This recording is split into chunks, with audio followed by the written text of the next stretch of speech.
Hello दोस्तों, मैं रामनिका गांधी। मैं एक होम्योपैथ डॉक्टर हूँ और आज मैं आपको डिप्रेशन से संबंधित बहुत सारी होम्योपैथिक दवाइयों के बारे में बताऊंगी। चूँकि सभी लोग जानते हैं कि होम्योपैथिक एक ऐसी दवा है जो मानसिक विकृतियों के आधार पर दवा का निर्धारण किया जाता है।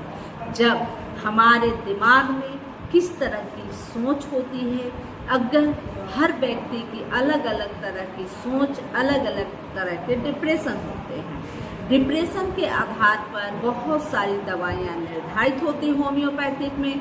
और सबसे बड़ी बात कि होम्योपैथिक एकमात्र ऐसी पद्धति है जो अन्य पद्धतियों से ज़्यादा मानसिक स्थितियों पर ध्यान दी जाती है। और जब भी इस तरह के डिप्रेशन जैसी कोई भी समस्या जो मानसिक उत्पत्ति है, जो मन से, जो दिमाग से उत्पन्न होता है, उन बीमारियों में बहुत ज़्यादा कारगर सिद्ध होती है। और यह जनसाधारण को पता है कि जब भी किसी तरह के जो मानसिक विकृतियां हैं उसमें होम्योपैथिक कितनी लाभदायक है। चूँकि डिप्रेशन वर्तमान समय में बहुत सारे लोग डिप्रेशन से जूझ रहे हैं और डिप्रेशन की वजह से ही बहुत तरह की बीमारियां धीरे धीरे उत्पन्न होने लगती है।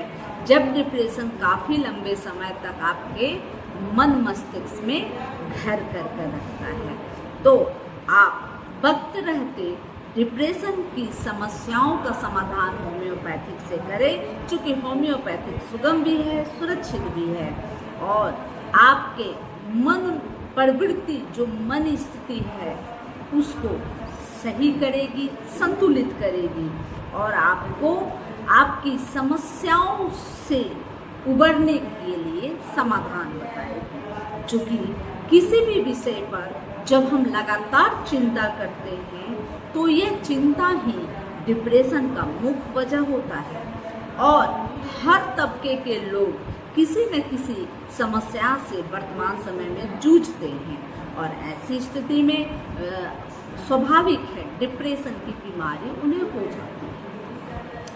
और यह बीमारी होने के बाद शरीर के तमाम हिस्सों में तमाम ऑर्गन बीमार हो जाते हैं और कई तरह की समस्याएं अक्सर आती रहती हैं।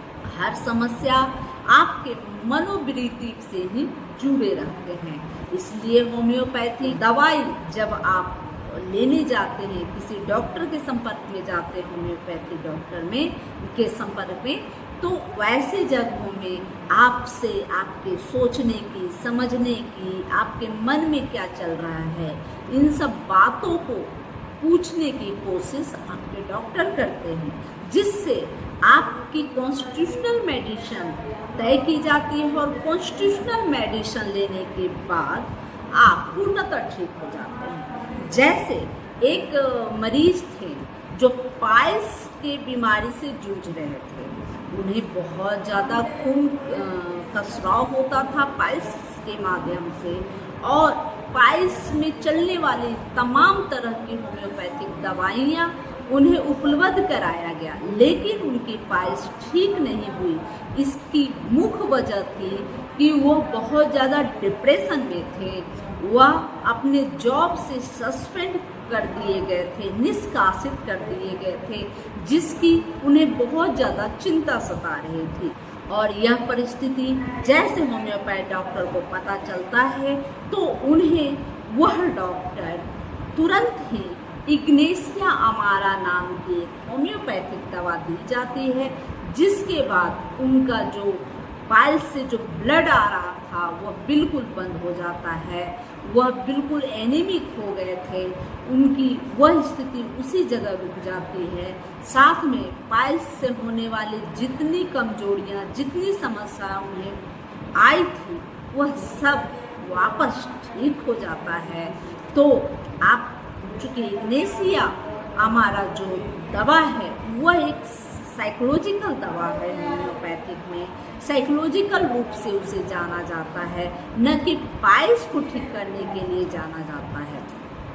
लेकिन जब हम हमेशा कहते हैं कि व्यक्ति की बीमारी 10 व्यक्तियों में एक ही हो, लेकिन 10 व्यक्तियों में जो मानसिक प्रवृत्तियां हैं वो अलग अलग होती हैं, और जब अलग अलग होती हैं तो उनकी दवाइयाँ भी अलग अलग होती है, और अलग अलग दवाइयाँ एक बीमारी को ठीक करती है। तो इसलिए अब बात कर लेते हैं डिप्रेशन से रिलेटेड समस्याओं को कैसे उबारें। तो जब डिप्रेशन होता है तो 2 प्रकार की मनोवृत्ति बनती है।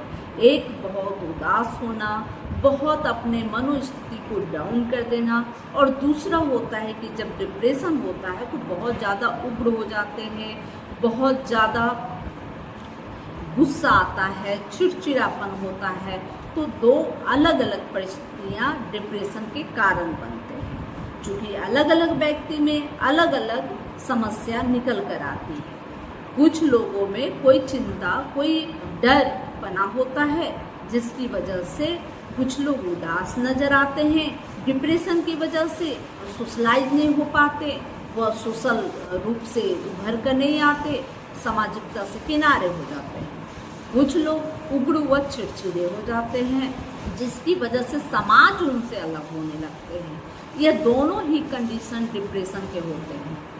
तो दोनों ही स्थिति में हम अलग अलग दवाइयों का चयन करते हैं।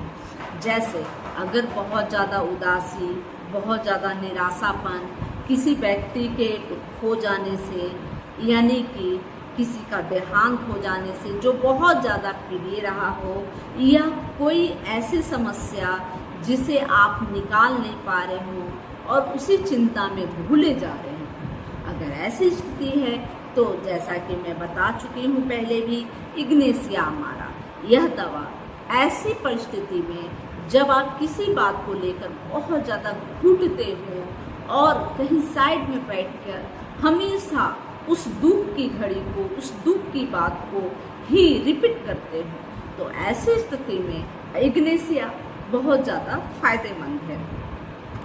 तो अब बात कर लेते हैं कि इसके अलावा एक अष्टफैसक्रिया।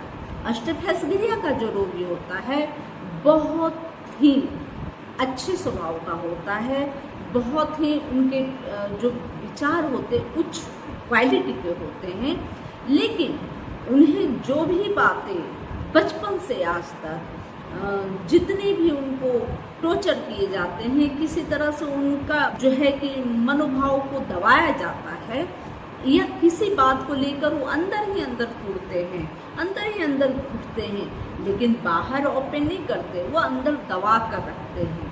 अगर कोई डर है उसे भी दबा लेते हैं। अगर कोई उनको घृणा वाले कोई कुछ काम उनके साथ हुआ है तो वो अपने मन में ही दबाए रखते हैं, और इसकी वजह से वह अक्सर डिप्रेशन में जाते हैं, या उनको कोई इसकी वजह से कोई और भी बीमारी उत्पन्न हो जाती है। तो वैसी स्थिति में अष्टफैसक्रिया का उपयोग किया जाता है। जैसे मान लीजिए कि कोई बच्ची है और उसके साथ कोई अभद्र व्यवहार किया है और यह किसी को वो शेयर नहीं कर पाती, वो अंदर ही अंदर घुटते रहती है और उसको याद करती है, उस घटना को, उसके साथ हुए जो बातें हैं उसको बार बार रिपीट करती है। जैसे अमूमन घर में 2-4 बच्चे होते हैं और किसी बच्चे को बार बार डेमोलाइज किया जाता है, बार बार कुछ उलाने दिए जाते हैं, तो वह बच्चा अंदर ही अंदर घुटता है, वो किसी को शेयर नहीं करता। ऐसी स्थिति में एक दिन उन्हें कोई और भी समस्या उसके साथ हो जाता है, तब जाकर पता चलता है कि वो डिप्रेशन की वजह से ऐसा हुआ, वो अंदर ही अंदर घुट रहा हो। तो ऐसे मरीजों को अष्टफैसक्रिया से बहुत ज़्यादा फायदा पहुंचती है। कुछ मरीज ऐसे होते हैं जो हमेशा अपनी दर्द को, अपनी तकलीफ़ों को, अपनी चिंताओं को किसी से शेयर नहीं करते, लेकिन उन्हें हमेशा ऐसा लगता है जब समस्याएं बढ़ने लगती हैं तो लगता है कि वो सुसाइड कर लें। हमेशा यह विचार उनके दिमाग में एक कोने में रहता है कि वह सुसाइड कर लें, हमेशा सुसाइड के थॉट आते रहते हैं। तो ऐसे मरीजों को ऑरम मेटालिकम बहुत अच्छा लाभ करता है। ऑरम मेटालिकम की 1 mg पोटेंसी में इसे सप्ताह में एक बार 2 बूंद लेनी चाहिए। ऑरम मेटालिकम ऐसे मरीजों को देने से ये जो सुसाइडल थॉट आते हैं वो ख़त्म हो जाते हैं, और जो डिप्रेशन होता है यानी कि जो बात उनको अंदर ही अंदर जाता है, उनको क्रोध ही करता है, तो वह सब समाप्त हो जाता है। इसके अलावा एक नेट्रम सल्फ, नेट्रम सल्फ ऐसे मरीजों के लिए बहुत ज़्यादा फायदेमंद है जिनको कभी बचपन में चोट लगा हो और वो हर बार वो जैसे ही उनको मौका मिलता है सुसाइड करने के लिए दौड़ पड़ते हैं। उसके लिए उनके परिवार हमेशा उनको निगरानी में रखते हैं और उनको बचपन में या कभी भी एक्सीडेंट में या कैसे भी ट्रॉमा हुई हो, कैसे भी सिर में चोट लगी हो, और ऐसे जो व्यक्ति हैं जो बार बार सुसाइड के लिए दौड़ मारते हैं, तो वैसे लोगों को नेट्रम सल्फ बहुत ज़्यादा लाभ करती है। इसके अलावा बात कर लेते हैं नेट्रम म्यूर। नेट्रम म्यूर वैसे रोगी के लिए बहुत ज़्यादा लाभदायक होती है जिन्हें कोई पुरानी घटना, पुरानी बातें बार बार उनके अंदर में एक घृणा पैदा करता है। बार बार वो सोचते हैं, पुरानी बातों को बार बार रिपीट करते हैं, और रिपीट कर कर कर उनको अपने पुराने किए हुए काम से घृणा होती है, नफरत होती है, चिड़चिड़ापन होता है। वह व्यक्ति देखने में बहुत पतले दुबले हैं और नमक के प्रति बहुत ज़्यादा आकृष्ट होते हैं। तो ऐसे लोगों को नेट्रम म्यूर दिया जा सकता है जो लोग अपने पुरानी जो उनके साथ जो भी घटना हुई है उसको बार बार जब रिपीट कर कर सोचते हैं, और जब सोचते हैं तो बहुत ज़्यादा डिप्रेशन में चले जाते हैं, तो नेट्रम म्यूर बहुत ज़्यादा लाभ देती है। फिर बात कर लेते हैं अर्जेंटम नाइट्रिकम का।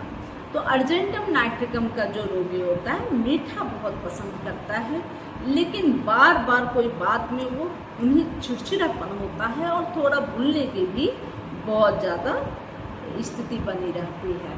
और कभी कभी वह रास्ता चलते चलते वो कुछ अनाप शनाप सोचते हैं, जैसे दीवार गिर गया हो, जैसे वो पूल से छलांग लगा देंगे। जब वो नदी पार कर रहे हो किसी ब्रिज से, तो उनको ऐसा महसूस होता है मैं ब्रिज से छलांग लगा दूँ तो बहुत अच्छा लगेगा, या कुछ ऐसे ही अनाप शनाप सोचते हो। तो ऐसे लोगों को अर्जेंटम नाइट्रिकम जरूर लेना चाहिए। इसे भी 1 mg की पोटेंसी में सप्ताह में 1 दिन लेनी चाहिए। इसके अलावा अगर कोई फीमेल है और वो उनकी डिलीवरी होने के बाद उनको बहुत ज़्यादा चिड़चिड़ापन महसूस होता है, बहुत ज़्यादा गुस्सा आता है, बहुत ज़्यादा एक ओवर थिंकिंग, बहुत ज़्यादा वो सोचते रहते हैं, एक ही बात को बार बार उनके दिमाग में घुसता रहता है और वह सोचते सोचते परेशान हो जाते हैं, तो ऐसी स्थिति में सिम्सिफ्यूगा लेनी चाहिए। सिम्सिफ्यूगा 30 पोटेंसी में सुबह 2 बूंद, दोपहर 2 बूंद व शाम 2 बूंद कुछ दिनों तक इस्तेमाल करनी चाहिए। इससे प्रेगनेंसी के बाद होने वाले डिप्रेशन में बहुत ज़्यादा राहत देती है। अगर यह डिप्रेशन से संबंधित जानकारी आपको अच्छी लगी तो लाइक करें, कमेंट करें, शेयर करें अपने दोस्तों, अपने सगे संबंधियों को। और अगर कोई इस तरह का बैग आपके घर में, आपके परिवार में, या आपके आस पड़ोस में, या आपके मित्र मंडली में हो जो पहले सोशल था, अब वो सोशलाइज नहीं है, अब वो अपने आप को साइड में रखता है, उनके स्वभाव में परिवर्तन होता जा रहा है, तो आप जरूर उनसे मिलें और उन्हें समझाने की कोशिश करें, उनको समझने की कोशिश करें, और होम्योपैथिक दवाइयों के द्वारा उनकी समस्याओं को दूर करने की कोशिश करें। हो सकता है आपके वो मित्र, आपके सगे संबंधी डिप्रेशन से पीड़ित हो रहे हैं, तो आप सब्सक्राइब जरूर करें और बेल आइकन जरूर दबाएं। जय हिंद, जय भारत।